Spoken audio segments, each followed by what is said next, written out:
సంక్రాంతి కళతో రంగురంగు ముగ్గులతో మెరిసిపోవాలని తెల్లవారుజాము నుండి ఊరి వీధుల్లో పక్షుల హడావడి మొదలైంది.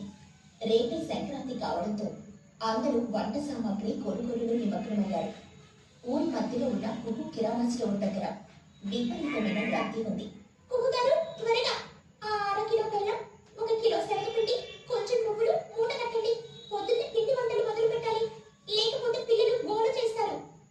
అమ్మా చూడగలరా, ఒక నిమిషం ఆగండి. ఇక్కడ మనీ గంగిరంతో వచ్చాడు కదా, ఆయన నుంచి మీకు వస్తే ఆగండి. అసలే పండగ పూట కదా, అందరూ ఒక్కసారి వస్తే నా వల్ల ఎలా అవుతుంది? అదే నీకు ఉంటారు, ఇప్పుడే మళ్ళీ బియ్యం ఇస్తున్నావా? సరే త్వరగా ఈ బంతి పూలు కూడా అయిపోతున్నాయి, పక్క వీధిలో తోట దగ్గరికి వెళ్ళాలి. ఒకవైపు ఊరంతా ఇలా పండుగ హడావడిలో ఉంటే, ఊరి చివరున్న పాత గుడిసె ముందు బుజ్జి ఒక్కతే అరుగు మీద కూర్చుంది. తన స్నేహితులు కొత్త బట్టల గురించి మాట్లాడుకుంటూ ఉంటుంటే తను మాత్రం తన చిరిగిన పాత బట్టల వైపు చూస్తూ కన్నీళ్లు పెట్టుకుంటుంది. బుజ్జి తనలో తాను,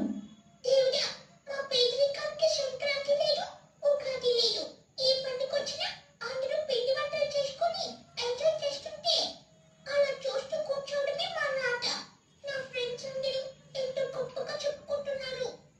అప్పుడే అక్కడికి బన్ను మరియు చిన్ను గాలిపటాలతో ఆడుకుంటూ వచ్చారు.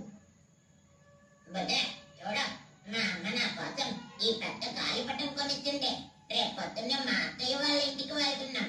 అక్కడ రకరకాల పిండి వంటలు తింటాము. ఊరికొచ్చి మా అమ్మ ఇంట్లో ఇప్పటికే అరిసెలు జంతికలు చేయడం మొదలు పెట్టింది. అసలు ఆ వాసన చూస్తుంటేనే ఆకలిస్తుంది.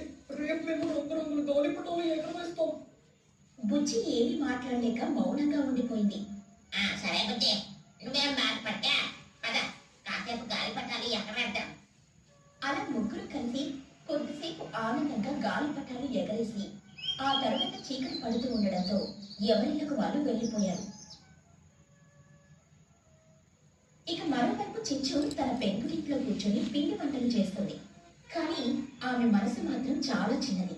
తన కొడుకు చిన్నుకి గట్టిగా వార్నింగ్ ఇస్తుంది. చిన్నగా బాగా విను, ఈ పండుగకి ఎవరిని మన ఇంటికి పిలవద్దు. బంధువులైనా స్నేహితులైనా సరే గేటు దగ్గరే ఆపే. ఎందుకంటే ఈ పిండి వంటలు మన ఇద్దరికి సరిపోయేలాగే చేశాను.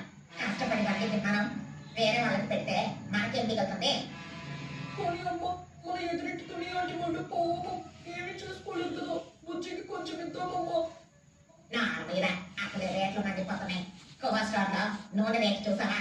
కిలో పిండి కంటే మా ప్రాణం పోయినంత పని అయింది. ఆ తుడికి ఎప్పుడు పేదరికమే. దానికి పెడుతూ కూర్చుంటే మనం అడుక్కోవాలి. వెళ్ళు, ఆ గాలి పట్టుకొని అటు వెళ్ళు. సాయంత్రం అయింది.